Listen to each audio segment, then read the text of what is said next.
Okay so welcome to the centre state relations वाला chapter का part 2 है। ये वीडियो स्टॉप हो गया था तो मैंने सोचा था एक ही वीडियो में कर दूंगा बट नहीं हो पाया। तो चलिए कंटिन्यू करते हैं। Grants in aid to the states. Besides sharing of taxes between the center and the states, the constitution provides for grants in aid to the states from the central resources. There are two types of grants in aid, which statutory grants and discretionary grants. Statutory grants. Article 275 empowers the parliament to make grants to the states which are in need of financial assistance and not to every state. Also, different sums may be fixed for different states. These sums are charged on the Consolidated Fund of India every year. Apart from this general provision, the Constitution also provides for specific grants for promoting the welfare of the scheduled tribes in a state or for raising the level of administration of the scheduled areas in a state, including the state of Assam. The statutory grants under Article 275, both general and specific, are given to the states on the recommendation of the Finance Commission.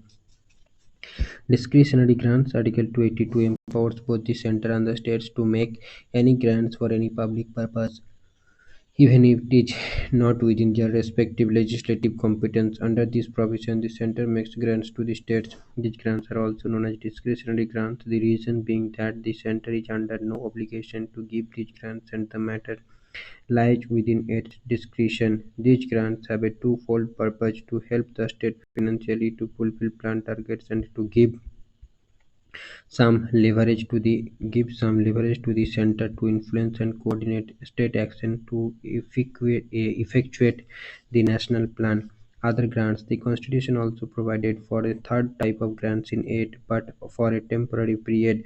Such provision was made for grants in lieu of export duties on jute and jute products to the states of Assam, Bihar, Odisha, and West Bengal. These grants are to be given for a period of 10 years from the commencement of the Constitution. These sums are charged on the Consolidated Fund of India and are made to the states on the recommendation of the Finance Commission.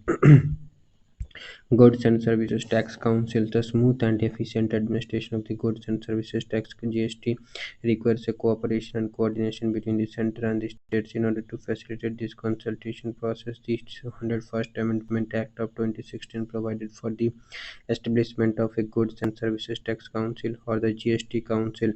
Article 279A empowered the President to constitute a GST Council by an order.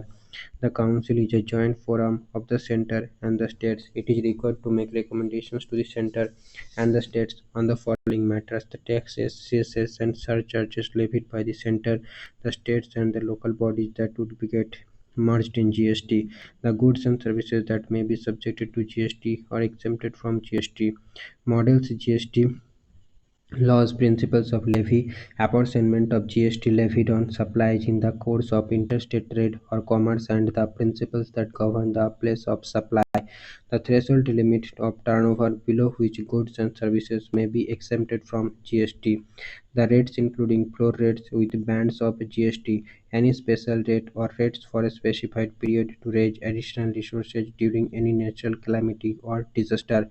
Finance Commission. Article 280 provides for a Finance Commission as a quasi-judicial body. It is constituted by the President every fifth year or even earlier. It is required to make recommendations to the President on the following matters: the distribution of the net proceeds of taxes to be shared between the center and the states, the and the allocation between the states the respective shares of such proceeds, the principles such as such principles which should govern the grants in aid to the states by the center out of the Consolidated Fund of India, the measures needed to augment and the Consolidated Fund of State to supplement the resources of the panchayats and the municipalities in the state on the basis of the recommendations made by the State Finance Commission. Any other matter referred to it by the President in the interest of sound finance. Till 1960, the Commission also suggested the amounts paid to the states of Bihar, Assam, Odisha, West Bengal in lieu of assignment of any share of the net proceeds in each year of export duty on jute and jute products. The Constitution envisages the Finance Commission as the balancing wheel of fiscal federalism in India, protection of the state's interest. To protect the interest of states in the financial matters, the Constitution lays down that the following bills can be introduced in the Parliament only on the recommendation of the President. A bill which imposes or varies any tax or duty in which states are interested. A bill which varies the meaning of the expression agricultural income as defined for the purposes of the enactments relating to Indian income tax. A bill which affects the principles on which money are or may be distributable to states, and a bill which imposes any surcharge on any specified tax or duty for the purpose of the center.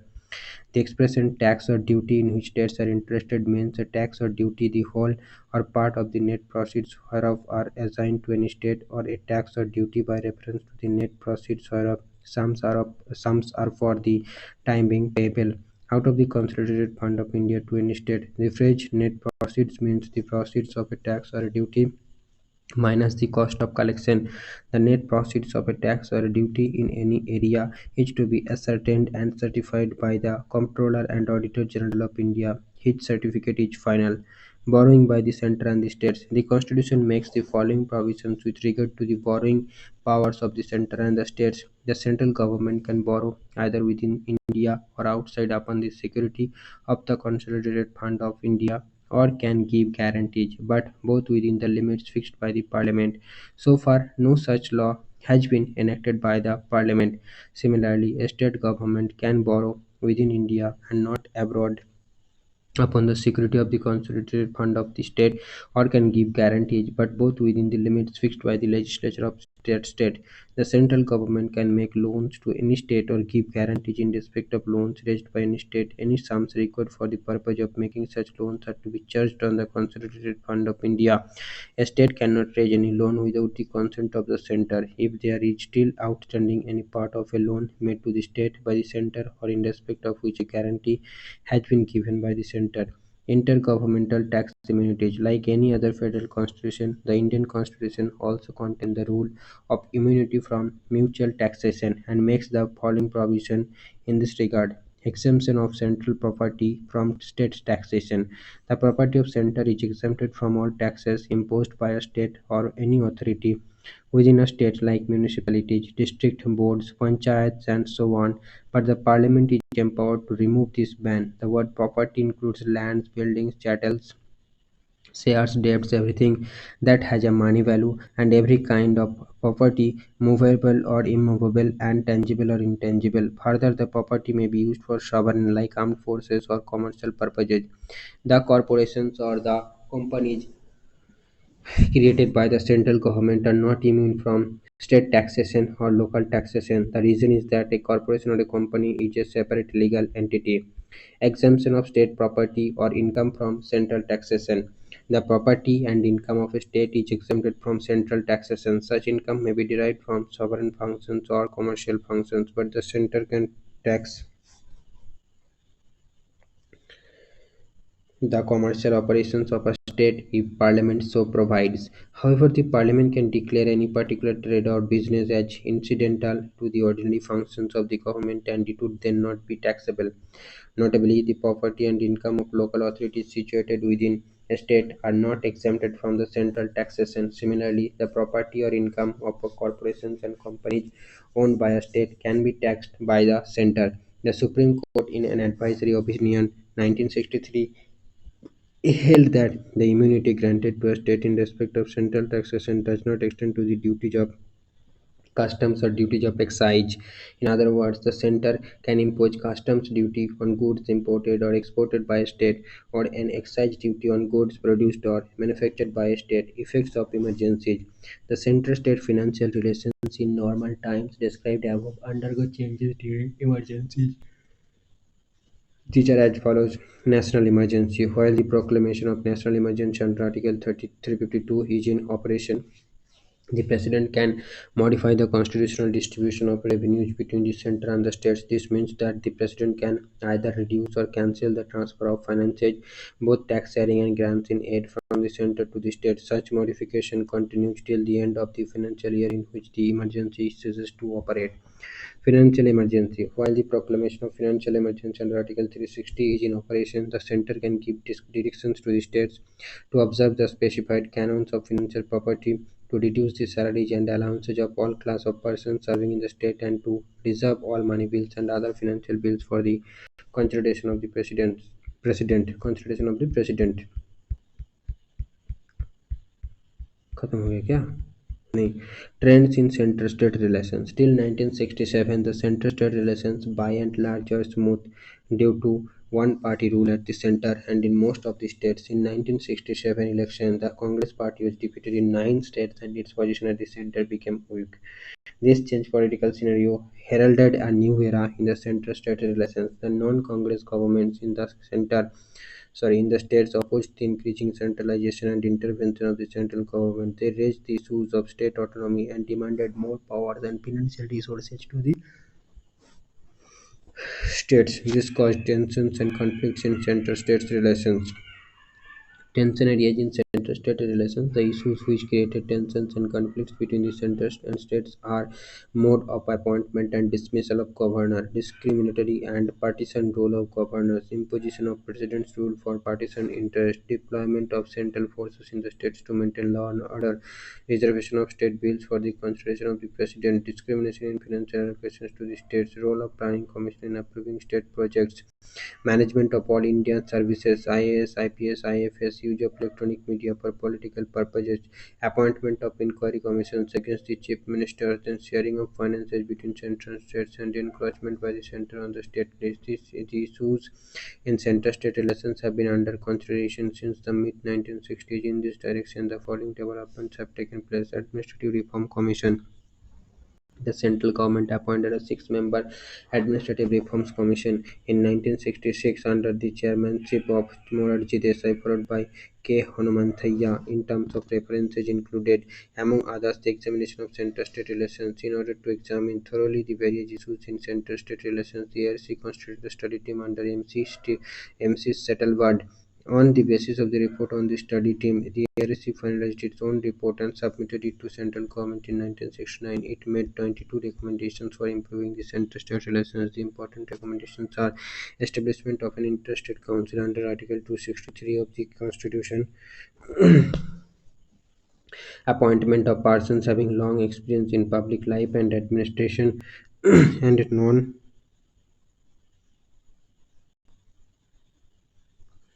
partisan attitude as governors, delegation of powers to the maximum extent to the states, transferring of more financial resources to the states to reduce their dependency upon the center, deployment of central armed forces in the states either on their request or otherwise. No action was taken by the central government on the recommendations of the ARC. Wow. Then Rajamannar Committee. In 1969, the Tamil Nadu government (TMK) appointed a three-member committee under the chairmanship of Dr. P.V. Rajamannar to examine the entire question of center-state relations and to suggest amendments to the constitution so as to secure utmost autonomy to the states. The committee submitted its report to the Tamil Nadu government in 1971. The committee identified the reasons for the prevailing unitary tendencies of centralization in the country. They include certain provisions in the constitution which confer special powers on the center, one-party rule both at the center and in the states, inadequacy of states' fiscal resources and consequent dependence on the center for financial assistance, and the institution of central planning and the role of the planning commission. The important recommendations of the committee are as follows: an interstate council should be set up immediately, finance commission should be made a permanent body, planning commission should be disbanded and its place should be taken by a statutory body. Articles 356, 357 and 365 dealing with President's rule should be totally omitted. The provision that the State Ministry holds office during the pleasure of the Governor should be omitted. Certain subjects of the Union list and the concurrent list should be transferred to the State list. The residuary powers should be allocated to the states and all India services should be abolished. The central government completely ignored the recommendations of the Rajamannar Committee. Then Anandpur Sahib resolution in 19 यहाँ पे देखो बोला गया कि IAS IPS IFS को एबोलिस्ट कर देने के लिए बोला गया था राजामन्ना कमेटी में, तो इसको ध्यान रखिएगा. Anandpur Sahib Resolution in 1973, the Akali Dal adopted a resolution containing both political and religious demands in a meeting held at Anandpur Sahib in Punjab. The resolution, generally known as Anandpur Sahib Resolution, demanded that the centre's jurisdiction should be restricted only to defense, foreign affairs, communications, and currency, and the entire residuary power should be vested in the states. It stated that the constitution should be made federal in the real sense and should ensure equal authority and representation to all the states at the center.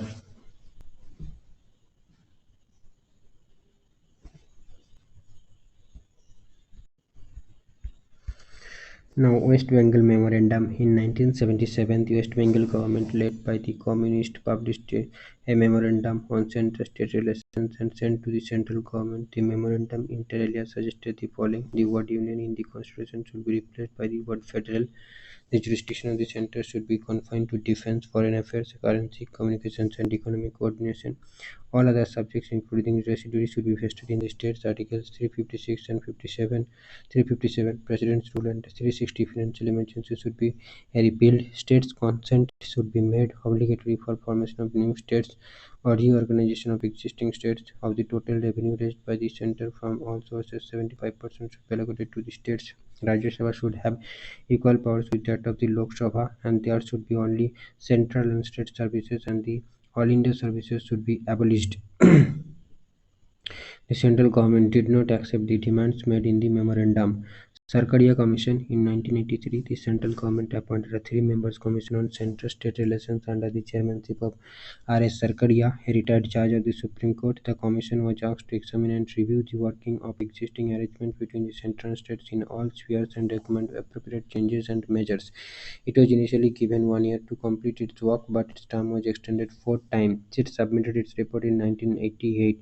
The Commission did not favor structural changes and regarded the existing constitutional arrangements and principles relating to the institutions basically sound, but it emphasized on the need for changes in the functional or preparational aspects. It observed that federalism is more a functional arrangement for cooperative action than a static institutional concept. It outrightly rejected the demand for curtailing the powers of the center and stated that a strong center is essential to safeguard the national unity and integrity, which is being threatened by the vociferous tendencies in the body politic. However, it did not equate strong center with centralization of powers. It observed that over centralization leads to blood pressure at the center and anemia at the periphery. The Commission made 247 recommendations to improve center-state relations. The important recommendations are mentioned below. A permanent interstate council called Intergovernmental Council should be set up under Article 263. Article 356 President's rule should be used very sparingly in extreme cases as a last resort when all the available alternatives fail, and then the institution of All India services should be further strengthened and some more much services should be created. The residuary powers of taxation should continue to remain with the Parliament, while the other residuary powers should be placed in the concurrent list. When the President withholds his assent to the state bills, the reasons should be communicated to the state government. The National Development Council should be renamed and reconstituted as the National Economic and Development Council. The Zonal Council should be constituted afresh and reactivated to promote the spirit of federalism. The centre should have powers to deploy its armed forces even without the consent of states. However, it is desirable that the states should be consulted. The centre should consult the states before making a law on subject of the concurrent list. The procedure of consulting the chief minister in the appointment of the state governors should be prescribed in the constitution itself. The net proceeds of the corporation tax may be made permissibly shareable with the states. The governor cannot dismiss the council of ministers so long as it commands a majority in the assembly. The governor's term of 5 years in a state should not be disturbed except for some extremely compelling reasons. No commission of inquiry should be set up against a state minister unless a demand is made by the parliament. The surcharge of income tax should not be levied by the center except for a specific purpose and for a strictly limited period. The present division of functions between the Finance Commission and the Planning Commission is reasonable and should continue. Steps should be taken to uniformly implement the three-language formula in its true spirit. No autonomy for radio and television, but decentralization in their operations. No change in the role of Rajya Sabha and center's power to reorganize the states. The commissioners for linguistic minorities should be activated. The central government has implemented 180 out of the 247 recommendations of the Sarkaria Commission. The most important is the establishment of the Interstate Council in 1990. Okay. So Interstate Council was established on the recommendation of Sarkari Commission and it was established in 1990. ये याद रखेगा. Then Punchi Commission, the second commission on center-state relations was set up by the Government of India in April 2007 under the chairmanship of Madan Mohan Punchi, former Chief Justice of India. It was required to look into the issues of center-state relations, keeping in view the changes that have taken place in the polity and economy of India since the Sarkaria Commission had last looked at the issue of center-state relations over 2 decades ago. The terms of reference of the Commission are as follows: the Commission was required to examine and review the working of the existing arrangements between the Union and states as per the Constitution of India, the healthy precedents being followed, various pronouncements of the courts in regard to powers, functions, and responsibilities in all spheres, including legislative relations, administrative relations, role of governance, emergency provisions, financial relations, economic and social planning, Panchayati Raj institutions, sharing of resources including interstate river water and document such changes or other measures as may be appropriate keeping in view the practical difficulties examining and reviewing the working of the existing arrangements between the Union and states and making recommendations as to the changes and measures needed.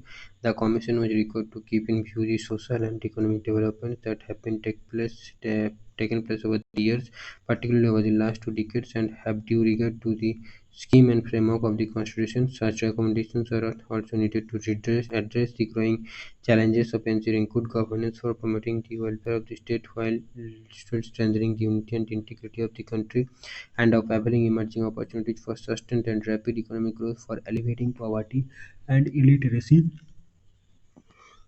in the early decades of the new millennium. While examining and making its recommendations on the above, the Commission was required to have particular regard but not limit its mandate to the following: the role, responsibility, and jurisdiction of the centre vis-à-vis states during major and prolonged outbreaks of communal violence, caste violence, or any other social conflict leading to prolonged and escalated violence; the role, responsibility, and jurisdiction of the centre vis-à-vis states in the planning and implementation of the mega project like the interlinking of rivers that would normally take 15 to 20 years of completion and hinge vitally on the support of the states; the role, responsibility, and jurisdiction of the centre vis-à-vis states in promoting effective devolution of powers and autonomy of Panchayati Raj institutions and local bodies, including the autonomous bodies under the sixth schedule of the Constitution within a specified period of time; the role, responsibility, and jurisdiction of the centre vis-à-vis states in promoting the concept and practice of independent planning and budgeting at the district level; the role, responsibility, and jurisdiction of the Center vis-à-vis states in linking central assistance of various kinds with the performance of the states; the role, responsibility, and jurisdiction of the center in adopting approaches and policies based on positive discrimination in favor of backward states; the impact of the recommendations made by the 8th and 12th Finance Commission on the fiscal relations between the center and the states, especially the greater dependencies of the states of devolution of funds from the center; the need or relevance of separate taxes on the production and on the sales of goods and services subsequent to the introduction of value-added tax regime; the need for freeing interstate trade in order to establish a unified and integrated domestic market, as also in the context of the reluctance of state governments to adopt the relevant Sarkaria Commission's recommendation in uh, Chapter 18 of its report, the need for setting up a central law enforcement agency empowered to take up suo motu investigation of crimes having interstate and/or international ramifications with serious implications on national security; the feasibility of supporting legislation under Article 355 for the purpose of suo motu deployment of central forces in the states if and when the situation so demands. The Commission submitted its report to the government in April 2010 in finalizing the 1456-page report in 7 volumes. Commission took extensive help from the Sarkaria Commission report, the National Commission to review the working of the Constitution report, and the second Administrative Reforms Commission report. However, in a number of areas, the Commission report differed from the Sarkaria Commission recommendations. After examining at length the issues raised in its terms of reference and the related aspects in all other hues and shades, the Commission came to conclusion that cooperative federalism will be the key for sustaining India's unity, integrity, and social and economic development in future. The principles of cooperative federalism thus may have to act as a practical guide for Indian polity and governance. In all, the Commission made over 310 recommendations touching upon several significant areas in the working of inter-state relations. The important recommendations are mentioned below. To facilitate effective implementation of the laws on list 3 subjects, it is necessary that some broad agreement is reached between the Union and states before introducing legislation in Parliament on matters in the concurrent list. The Union should be extremely restrained in asserting parliamentary supremacy in matters assigned to the states. Greater flexibility to states in relation to subjects in the state list and transferred items in the concurrent list is the key for better center-state relations. The Union should occupy only that many of subjects in concurrent or overlapping jurisdiction which are absolutely necessary to achieve uniformity of policy in demonstrable national interest.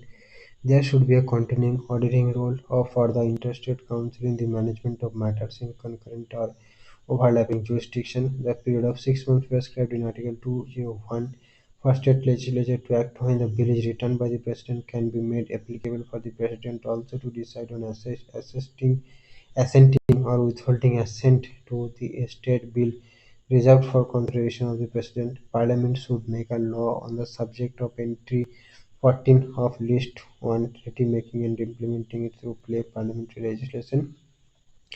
To streamline the procedures involved, the exercise of the power obviously cannot be absolute or uncharted in view of the federal structure of legislative and executive powers. Financial obligations and its implications on state influences arising out of treaties and agreements should be permanent term of reference to the finance commissions constituted from time to time.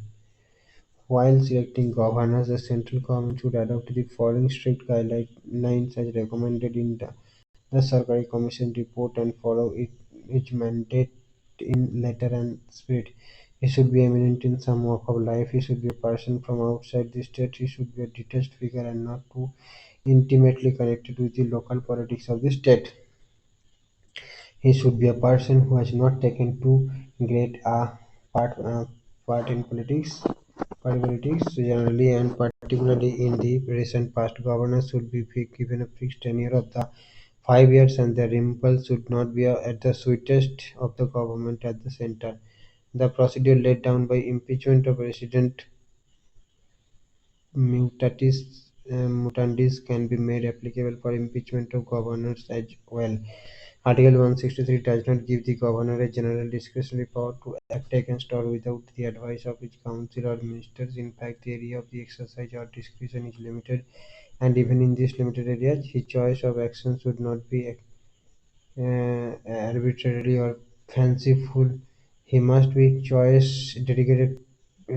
Sorry, it must be a choice dictated by reason, activated by good faith, and tempered by caution. In respect of bills passed by the Legislative Assembly of a state, the governor should take the decision within 6 months whether to grant assent or to reserve it for consideration of the President.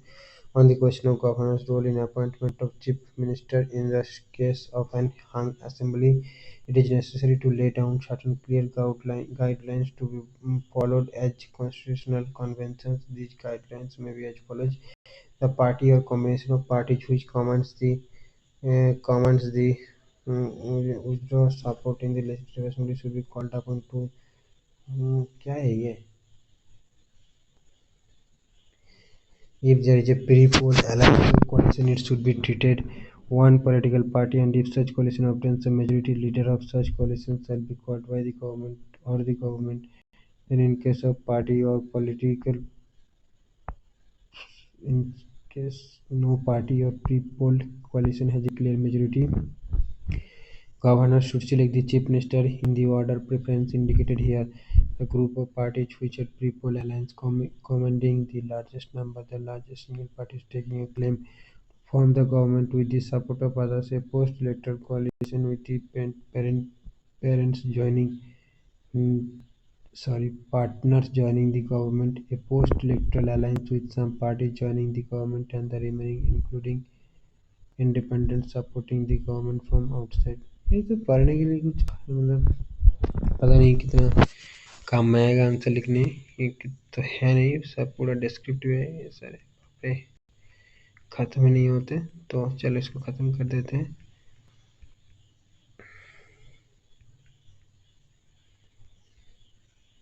And on the question of dismissal of the chief minister, the governor should invariably insist on the chief minister proving his majority on the floor of the house, for which he should prescribe a time limit. The governor should have the right to sanction for prosecution of a state minister against the advice of the council ministers. If the cabinet decision appears to be governor to be motivated by bias in the face of overwhelming matter, the Convention of Governors acting as chancellors or of universities and holding other statutory positions would be done away with. His role should be confined to the constitutional provisions only. When an external aggression or internal disturbance paralyzes the state administration, creating a situation of a potential breakdown of the constitutional machinery of the state, all alternative courses available to the Union for discharging its paramount responsibility under Article 355 should be exhausted to contain the situation, and the exercise of the power under Article 356 should be limited strictly to rectifying a failure of the constitutional machinery in the state. On the question of invoking Article 356 in case of failure of constitutional machinery in states, the suitable amendments are required to incorporate the guidelines set forth in the landmark judgment of the Supreme Court in S. R. Bommai versus Union of India. This would remove possible misgivings in this regard on the part of states and help in smoothing center-state relations. Given these strict parameters now set for invoking the emergency provisions under Article 352 and 356 to be used only as measure of last resort, and the duty of the Union to protect states under Article 355, it is necessary to provide a consultation or legal framework to deal with situations which require central intervention but do not warrant provoking the extreme steps under Article 352 and 356. Providing such framework for localized emergency would ensure that the state's government can contribute to function and the assembly would not have to be dissolved, while providing a mechanism to let the central government respond to the issues of specifically and locally mandate at Article 355 read with entry 2A of अच्छा describe कर रहा है list 2 of the 7th schedule, then suitable amendments to Article 263 are required to make suitable amendments to Article 263 are required to make the interstate council a credible, powerful and fair mechanism for management of interstate and intrastate differences. The zonal council should meet at least twice a year with an agenda proposed by states council to maximize coordination and promote harmonization of policies and action having interstate ramifications. The Secretariat of a strengthened interstate council can function as the secretariat of the zonal council as well. The empowered Committee of Finance Minister of States proved to be successful experiment in interstate coordination on fiscal matters. There is need to institutionalize similar models in other sectors as well. A forum of chief ministers chaired by one of the chief ministers by rotation can be similarly thought about, particularly to coordinate policies of sectors like energy, food, education, environment, and health. New All India services in sectors like health, education, Engineering and judiciary should be created. Factors inhibiting the composition and functioning of the second chamber as a representative forum of states should be removed or modified even if it requires amendment of the constitutional provisions. In fact, Rajya Sabha offers immense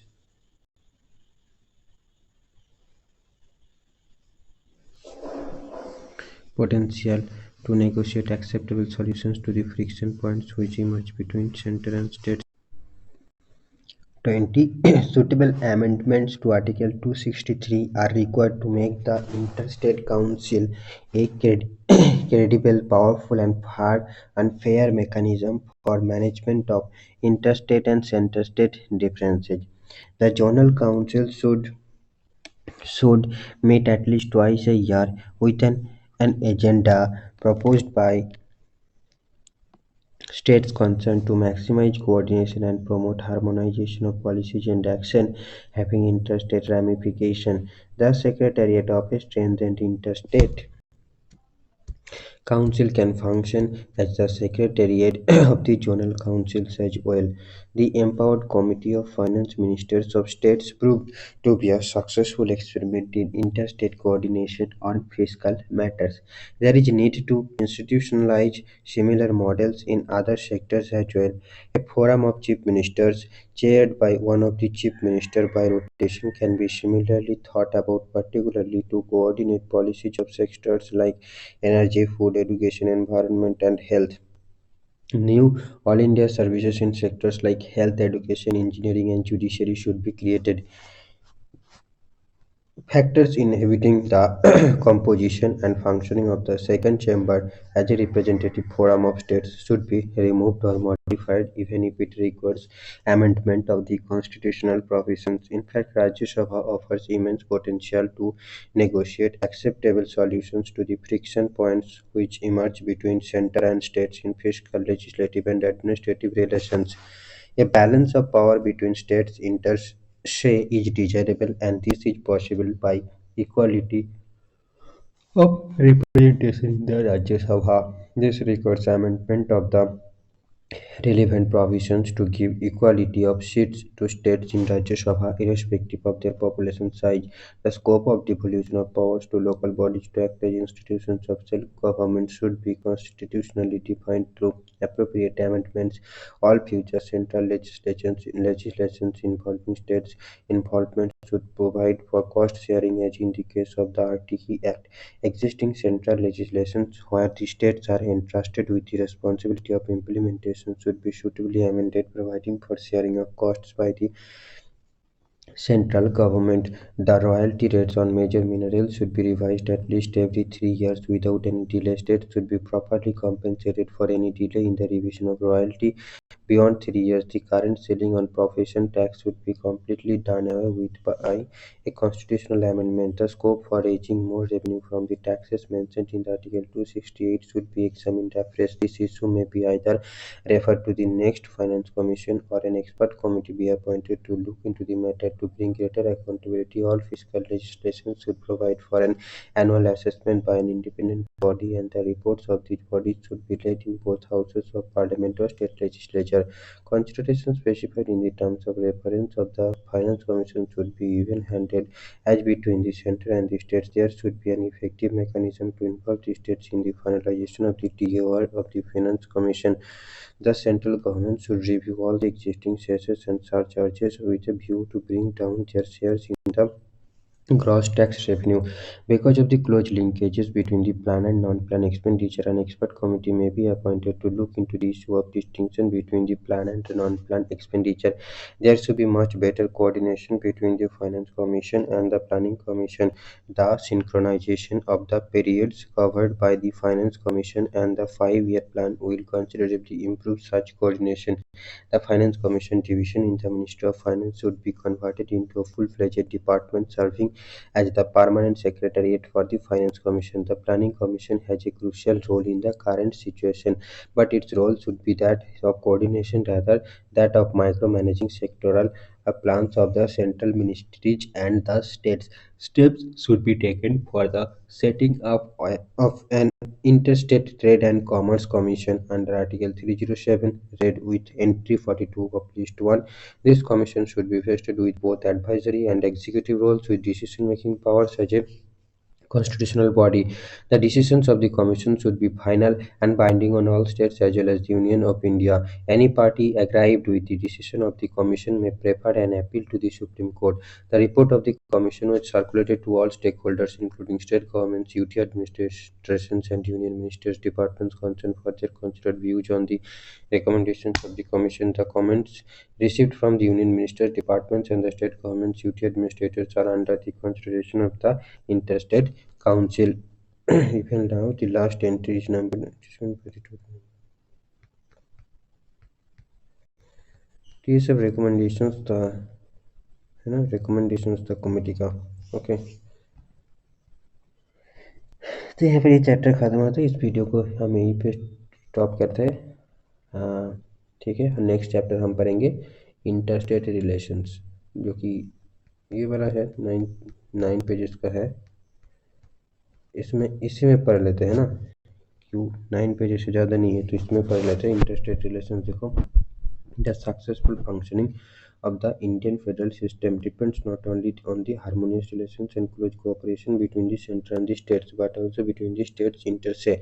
Hence, the Constitution makes the following provisions with regard to interstate committee: adjudication of interstate water disputes, coordination through interstate councils, mutual recognition of public acts, records, and judicial proceedings, then freedom of interstate trade, commerce, and intercourse. In addition, the zonal councils have been established by the Parliament to promote interstate cooperation and coordination. Interstate water disputes. Article 262 of the Constitution provides for the adjudication of interstate water disputes. It makes two provisions. Parliament may by law provide for all the adjudication of any dispute or complaint with respect to the use, distribution, and control of waters of any interstate river and river valley. Parliament may also provide that neither the Supreme Court nor any court, not any other court, is to exercise jurisdiction in respect of any such dispute or complaint. Under this provision, the Parliament has enacted two laws: the River Boards Act 1956 and the Interstate Water Disputes Act 1956. The River Boards Act provides for the establishment of river boards for the regulation and development of interstate river and river valleys. A river board is established by the central government on the request of the state governments concerned to advise them. The Interstate Water Dispute Act empowers the central government to set up an ad hoc tribunal for the adjudication of a dispute between two or more states in relation to the waters of an interstate river or river valley. The decision of the tribunal would be final and binding on the parties to the dispute. Neither the Supreme Court nor any other court is to have jurisdiction in respect of any water dispute which may be referred to such a tribunal. Under this act is need for an extrajudicial machinery to settle interstate water disputes is as follows. The Supreme Court would indeed have jurisdiction to decide any dispute between states in connection with water supplies if legal rights or interests are concerned, but the experience of most countries has shown that rules of law based upon the analogy of private proprietary interest in water do not afford a satisfactory basis for settling disputes between the states where the interest of the public at large in the proper use of water supplies are involved. So far, 2019, the central government has set up 9 interstate water disputes tribunals. The name of the tribunals, the years in which they are constituted, and the states involved in the dispute are given below. Krishna water dispute tribunal 1 तो ये कौन किसके बीच में हुआ था? Maharashtra, Karnataka, Andhra Pradesh. Godavari water dispute tribunal Maharashtra, Karnataka, Andhra Pradesh, Madhya Pradesh and Odisha. Narmada water dispute tribunal Rajasthan, Gujarat, Madhya Pradesh and Maharashtra. रोबी and Beas water dispute tribunal Punjab, Haryana and Rajasthan. Kaveri water dispute tribunal Karnataka, Kerala, Tamil Nadu, Puducherry. Krishna water dispute tribunal Maharashtra, Karnataka and Andhra Pradesh. Then Bhansadhara Water Dispute Tribunal, Odisha and Andhra Pradesh. Mahadayi Water Dispute Tribunal, Goa, Karnataka and Maharashtra. Mahanadi Water Dispute Tribunal, Odisha and Chhattisgarh. Interstate Councils. Article 263 contemplates the establishment of an interstate council to effect coordination between the states and between center and states, that the president can establish such a council if at any time it appears to him that the public interest would be served by its establishment. He can define the nature of duties to be performed by such a council and its organization and procedure. Even though the president is empowered to define the duties of an interstate council, Article 263 specifies the duties that can be assigned to it in the following manner: inquiring into and advising upon disputes which may arise between states, investigating and discussing subjects in which the states or the center and the states have a common interest, and making recommendations upon any such of subject, and particularly for the better coordination of policy and action on it.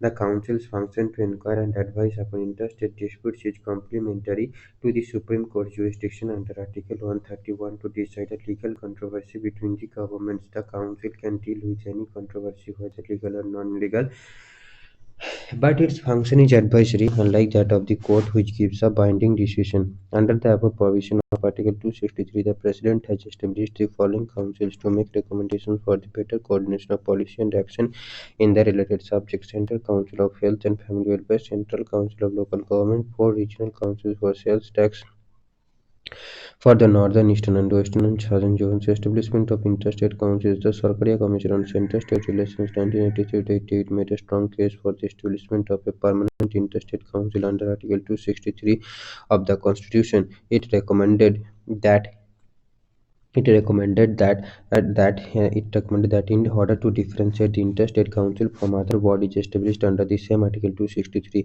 it must be called as the intergovernmental council. The commission recommended that the council should be charged with the duties laid down in clauses clauses and of Article 263.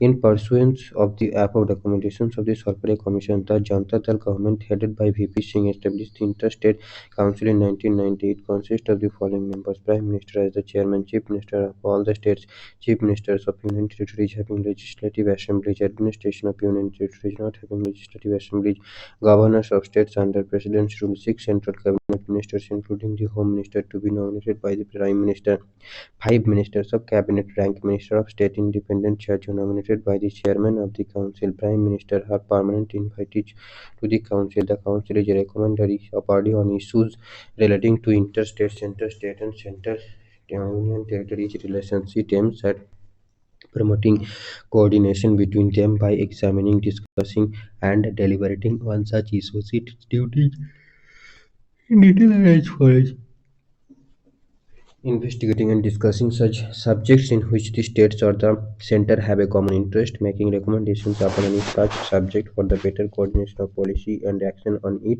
and deliberating upon such other matters of general interest to the states as may be referred to it by the chairman. The council may meet at least thrice in a year. Its meetings are held in camera and all questions are decided by consensus. There is also a standing committee of the council. It was set up in 1996 for continuous consultation and processing of matters for the consideration of the council. It consists of the following members: Union Home Ministers as the chairman, five Union Cabinet Ministers, nine Chief Ministers. The council is assisted by a secretariat called the Interstate Council Secretariat. This secretariat was set up in 1991 and is headed by a secretary to the Government of India. Since 2011, it is also functioning as the Secretariat of the Zonal Councils. Public Acts, Records and Judicial Proceedings. Under the Constitution, the jurisdiction of each state is confined to its own territory. Hence, it is possible that the acts and records of one state may not be recognized in another state. To remove any such difficulty, the Constitution contains the full faith and credit clause, which lays down the following: full faith and credit is to be given throughout the territory of India to public acts, records, and judicial proceedings of the center and on every state. The expression public acts includes both legislative and executive acts of the government. The expression public record includes any official book, register, or record made by a public servant in the discharge of his official duties. The manner in which and the conditions under which such acts, records, and proceedings are to be proved and their effect determined would be as provided by the laws of Parliament. This means that the general rule mentioned above is subject to the power of Parliament to lay down the mode of proof as well as the effect of such acts, records, and proceedings of one state in another state. Final judgments and orders of civil courts in any part of India are capable of execution anywhere within India without the necessity of a fresh suit upon the judgment. The rule applies only to civil judgments and not to criminal judgments. In other words, it does not require the courts of a state to enforce the penal laws of another state. Interstate Trade and Commerce. Article 301 to 307 in Part 12, 13 of the Constitution deal with the trade, commerce, and intercourse within the territory of India. Article 301 declares that trade, commerce, and intercourse throughout the territory of India shall be free. The object of this provision is to break down the border barriers between the states and to create one unit with a view to encourage the free flow of trade, commerce, and intercourse within the country. The freedom under this provision is not confined to interstate trade, commerce, and intercourse, but also extends to interstate trade, commerce, and intercourse. Sorry, interstate. Thus, Article 301 will be violated where the restrictions are imposed at the frontier of any state or at any prior or subsequent stage. The freedom guaranteed by Article 301 is a freedom from all restrictions except those which are provided for in the other provisions, Articles 302 and 305 of Part 12 of the Constitution itself. These are explained below.